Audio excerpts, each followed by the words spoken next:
दोस्तों, अज मां अव्हां जे आॾो पंहिंजे प्यारे दोस्त, खूबसूरत ڪھاڻيڪار, तनक़ीद निगार, ड्रामा राइटर محمد راڄڙي जी कहाणी जंहिंजो उनवान आहे इमदाद, अव्हां आॾो पेश करियां थो। मुंहिंजी ही नंढड़ी कोशिश आहे, उम्मीद त समूरे दोस्तनि खे क़बूल पवंदी।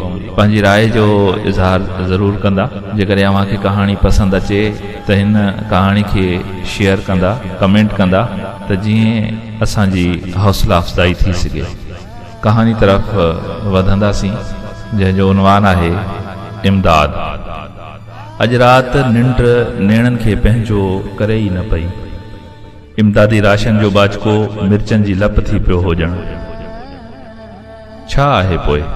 वॾेरो खानण बि त 50 राशन जा बैग वठी आयो आहे। तव्हां ग़रीब पिनी सिर तगारी खणी बि पंहिंजो टबर पाले सघो था। असां त न रोज़ी कमाइण जहिड़ा न पिनण जहिड़ा। सो वञी पंहिंजो बिलो पाण कयो। हिकु बाजको ई त वठी आयो आहियां। उहे बि मुंहिंजा 5 एकड़ वण बरसाती पाणी हेठि आहिनि। उन हिसाब सां मां बि हक़दार थियुसि न। हू खानू ठेकेदार बि त 10 बाजका वठी आयो आहे। पर यार, मुंहिंजो घर त न किरियो आहे। मुंहिंजो सारियुनि जो फसल बि बची वियो आहे। पघार बि खणा थो। ईअं बि अॼुकल्ह जे ज़माने में केरु मसीत जो कख आहे। मुख़्तियारकार खां वेंदे मिनिस्टर ताईं सभई इमदादी माल पिया गड़काइनि। मां बि हिकु बैग ई त वरितो आहे। कहिड़ो ॾोह कयो अथमि? जेकॾहिं मां मुस्तहिक आहियां, पोइ ही उणतुण ऐं अंदर में उदमात छा जो? छा मां ग़लति कमु कयो आहे?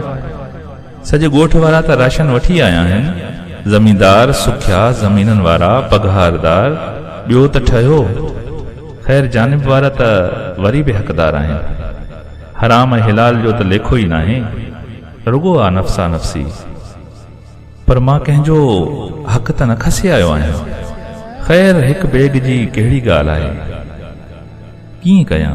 राशन बैग कंहिं हक़दार खे ॾियां? ॾिजे न ॾिजे? ईअं थो लॻे ही राशन वठी मां पंहिंजी नज़रनि में पाण किरी पियो आहियां। माण्हू त सुम्ही पिया आहिनि, पर ही चंड तारा ऐं राति ॼण मुंहिंजी बेवाजिबी जा तमाशा ई थी पिया आहिनि। भली बुख भरम जी शलम वञे छान। पखी बि त इंसाननि खां भला आहिनि। हरीस इंसान माण्हू न, माण्हू जो ज़र्फ़ वॾो हुजणु घुरिजे। माण्हू भली सभिनी जी नज़रनि में किरी पवे, पर पंहिंजे ज़मीर जी नज़रनि में न किरे। छा आऊं वाकई ॾोह कयो आहे? हा, शायदि, बल्कि पक सां वॾो ॾोह। क़ौमी, इख़लाक़ी, मज़हबी, समाजी ॾोह। ऐं इहो ॾोह न कंदुसि। सुभाणे ही राशन जो बैग कंहिं हक़दार जे हवाले करे पंहिंजे अंदर जे आॾो, पंहिंजे ज़मीर जे आॾो, पंहिंजे समाज आॾो सुरख़ुरू थींदुसि ऐं कपह जहिड़ो हल्को थी पवंदुसि।